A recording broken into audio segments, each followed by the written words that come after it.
चलिए तो 7वें पार्ट की शुरुआत करते हैं, जिसका नाम है त्रिभुज। और इसकी एक्सरसाइज पढ़ने से पहले आपको इसके बारे में कुछ बेसिक जानकारी पता होनी चाहिए, जैसे त्रिभुज क्या है, फिर सर्वांग समता और सर्वांग समता जो गुण द्रव्य है उसके बारे में सभी जानकारी होगी, तभी आगे की एक्सरसाइज यहाँ पर कर पाएंगे। वीडियो ज्यादा लंबा ना हो इसलिए मैंने सभी परिभाषाएं वो लिख के रखी है, ताकि अपन जल्दी जल्दी हर परिभाषा को समझ सके। तो यहाँ पे सबसे पहले देखते हैं त्रिभुज। तो त्रिभुज होता क्या है कि तीन प्रतिच्छेदी रेखाओं द्वारा बनाई गई एक बंद आकृति को त्रिभुज कहते हैं। यानी तीन प्रतिच्छेदी जो रेखाएं होती है उसके द्वारा जो बंद आकृति होती है उसको कहते हैं त्रिभुज। एक त्रिभुज में तीन तो भुजाएं होती है, जैसे ये ए बी, फिर बी सी और सी ए, तीन भुजाएं और तीन कोण होंगे, जैसे ए बी और सी, और तीन शीर्ष होते हैं, तीन ही शीर्ष होंगे। तो यहाँ पे मैंने सब अलग अलग लिख लिए। वापस देखिए कि एक आकृति में त्रिभुज ए बी सी है, यहाँ पे ए बी और सी। इसकी परिभाषा आप इस ढंग से भी दे सकते हैं कि तीन भुजाओं से घिरी हुई बंद आकृति को त्रिभुज कहते हैं। ये अगर लिखना चाहें इजीली परिभाषा तो वो भी लिख सकते हैं। तो आकृति में त्रिभुज एबीसी है, ये ए बी और सी, इसका नाम ऐसे लिख सकते हैं कि जिसे त्रिभुज एबीसी से व्यक्त करते हैं। यानी एक छोटा सा सिंबल बनाना है त्रिभुज जैसा ही, और जब भी लिखेंगे तो त्रिभुज को इस ढंग से लिखेंगे कि त्रिभुज एबीसी। बोलते वक्त ऐसे बोलना है, त्रिभुज एबीसी। इसमें तीन भुजाएं हैं, कौन कौन सी देखिए, ए बी, बी सी और सी ए, ये सभी भुजाएं मैंने लिख ली। उसके बाद में तीन कोण कौन कौन से हैं, कोण ए, कोण बी और कोण सी। यानी कोण की जो सिंबल है वो ये आपको पहले से पता होगा, क्योंकि पहले अध्याय में अपन पढ़ चुके हैं। ये कोण का सिंबल है, तो कोण ए बी और सी। और शीर्ष भी कितने हैं, तीन है, ए बी और सी। यानी ये शीर्ष है, बी और सी, ऐसे कह सकते हैं। कोने कितने टोटल, तीन। नेक्स्ट आपको समझना पड़ेगा आकृतियों की सर्वांग समता। इस लेसन के अंदर मुख्य है वो ये है सर्वांग समता। और सर्वांग समता आपके लिए नया शब्द है, ये क्या है इसको अच्छे ढंग से समझते हैं पहले इस परिभाषा, उसके बाद में और मैं चित्र के द्वारा इसको समझाऊंगा। कि देखिए क्या है कि यदि किसी समतल में स्थित दो आकृतियां इस प्रकार की है कि एक आकृति पर दूसरी आकृति रखने पर दोनों एक दूसरे को पूर्णतया आच्छादित यानी ढक ले, तो दोनों आकृतियां सर्वांग-सम होती है।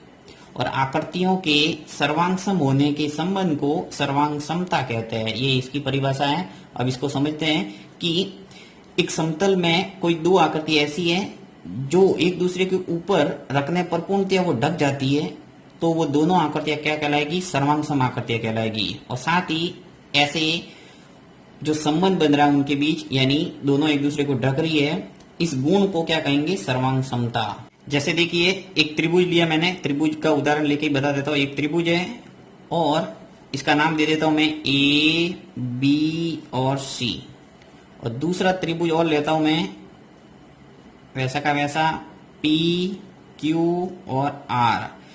अब यदि मैं ए बी सी को यहां से उठा के इसके ऊपर रखो, पी क्यू आर के ऊपर, तो ये पूर्णतया ढकेगा। अगर ये ढक जाता है तो ये दोनों आकृतियां क्या कहलाएगी, सर्वांग सम आकृतियां कहलाएगी। और साथ ही जो गुण द्रव्य है इसको बोलेंगे सर्वांग समता। तो ये अच्छे ढंग से आपको समझ में आ गया होगा। ये तो हुई त्रिभुज की बात। ऐसे सब कई उदाहरण आप लिख सकते हैं, जैसे वर्त है ये, और दूसरा भी एक वर्त है। अगर एक दूसरे को ये ढकेंगे तो ये दोनों आकृतियां क्या कहलाएगी, सर्वांग सम आकृतियां। कोई भी उदाहरण आप देख सकते हैं। अब ऐसे आप अपने दैनिक जीवन के अंदर भी कई उदाहरण देखते होंगे, जैसे एक ही प्रकार के नोट, जैसे 10-10 रुपए का नोट होगा, जितने भी प्रकार के 10 रुपए के नोट होंगे वो सब क्या होंगे, बराबर। मेरे पास 10 का नोट और आपके पास 10 का नोट जो होगा वो एक दूसरे के ऊपर रखेंगे तो वो ढकेगा, यानी कि ये दोनों क्या है, सर्वांग सम आकृति हो गई। इसी प्रकार जैसे सिक्के की बात करें तो 5 रुपए का सिक्का जो आपके पास है और मेरे पास में जो 5 रुपए का सिक्का है, वो भी एक दोनों समान आकृति के होंगे, यानी एक दूसरे को ढकेंगे, एक के ऊपर एक रखे तो, यानी दोनों क्या है, सर्वांग सम आकृतियां। तो ये इसी गुण क्रम के आधार पर ये सब बनाए जाते हैं। जैसे चूड़ी वगैरह बहुत सारे ऐसे उदाहरण आप दैनिक जीवन में अपने आसपास में देख सकते हैं जो सर्वांग समता गुण क्रम पर आधारित होते हैं। तो चलिए नेक्स्ट परिभाषा देखते हैं। चलिए तो नेक्स्ट देखते हैं त्रिभुजों की सर्वांग समता क्या है। सबसे पहले आपने देख लिया सर्वांग समता जो गुण द्रव्य है वो क्या है। अभी मैंने आपको एक त्रिभुज का चित्र बना के समझाया था कि एक त्रिभुज अगर दूसरे त्रिभुज के ऊपर रखे और वो ढक जाए तो दोनों त्रिभुज क्या होंगे, सर्वांग सम। तो वही बात यहाँ पे लिखी गई है कि जब एक त्रिभुज दूसरे त्रिभुज को पूर्णतया ढक ले तो वे त्रिभुज परस्पर क्या कहलाएंगे, सर्वांग सम कहलाते हैं, तथा उनका ये गुण सर्वांग समता कहलाता है। यदि आपको पूछा जाए कि त्रिभुजों की सर्वांग क्षमता क्या है, तो ये आपको लिखना पड़ेगा। यानी जब एक त्रिभुज दूसरे त्रिभुज को पूर्णतः ढक ले तो वे त्रिभुज परस्पर सर्वांगसम कहलाते हैं तथा उनका ये गुण सर्वांग क्षमता कहलाता है। और सर्वांग क्षमता के लिए प्रतीक चिन्ह है वो ये 2 लाइन यानी बराबर का चिन्ह और ऊपर एक टेढ़ी मेढ़ी लाइन, ये आपको ध्यान रखना है। सर्वांग क्षमता का ये चिन्ह है प्रतीक।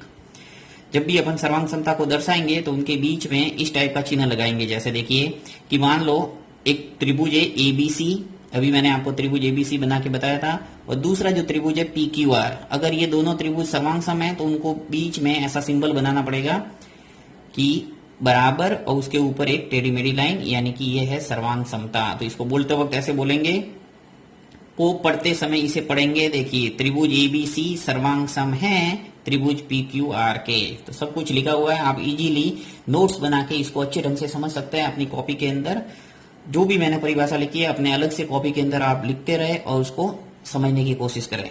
नेक्स्ट देखिए क्या है कि सर्वांगसम त्रिभुजों में संगत भाग बराबर होते हैं। यानी कि जो सर्वांगसम त्रिभुज होंगे, यानी जब एक त्रिभुज दूसरे त्रिभुज को ढकेगा यानी उसके भाग क्या होंगे, बराबर होंगे, तभी तो वो ढकेगा। यानी उसकी भुजाएं बराबर होगी, उसके कोण बराबर होंगे, तभी वो एक दूसरे को ढकेंगे। अर्थात सर्वांगसम त्रिभुजों के संगत भाग के लिए हम संक्षेप में सीपीसीटी लिखते हैं। जब भी आगे सवाल लिखेंगे, सवाल करेंगे, उसका हल करते वक्त आपके इसका काफी इस्तेमाल होगा, इसलिए आपको अच्छे ढंग से दिमाग में बिठाना है इसको। सीपीसीटी, अब सीपीसीटी का मतलब यही है कि पूरा लाइन आपने लिख दी, सीधा शॉर्ट में ये लिखेंगे सीपीसीटी से। तो सीपीसीटी से मतलब क्या है कि सर्वांगसम त्रिभुजों के संगत भाग बराबर होते हैं। ये पूरी लाइन का मतलब है सीपीसीटी, बस इतना ध्यान रखना है। यानी कि जो त्रिभुज होंगे ए बी और सी और दूसरा त्रिभुज पी क्यू आर है, उसकी जो भुजाएं हैं, जैसे ए बी जो भुजा है वो किसके बराबर होगी, जैसे पी क्यू के संगत भुजाओं के बराबर। यहाँ संगत शब्द है, देखिए यहाँ संगत। और संगत का अर्थ क्या होता है, संगत का अर्थ यही है कि जो ए बी और सी है पी क्यू आर के अगर सर्वांगसम है तो उसकी संगत भुजाएं समान होगी। जैसे ए बी है वो बराबर होगा किसके, पी क्यू के। फिर बी सी यानी नीचे वाली भुजा किसके बराबर होगी, नीचे वाली के यानी क्यू आर के। और इसी प्रकार जो ए सी भुजा होगी वो बराबर होगी पी आर के, यानी ये संगत भुजाएं बराबर होगी। साथ में संगत कोण भी बराबर होंगे, यानी ए कोण है वो किसके बराबर होगा, पी के, बी बराबर होगा क्यू के और सी बराबर होगा आर के। जब इसको प्रश्न करेंगे तब और डिटेल में इसको जानकारी लेंगे। यहाँ पे सिर्फ परिभाषाओं को आपको एक बार दिमाग में बिठाना, ताकि जब परिभाषा दिमाग में बैठ जाएगी तो आपके प्रश्नों का हल करने में कोई दिक्कत नहीं आएगी।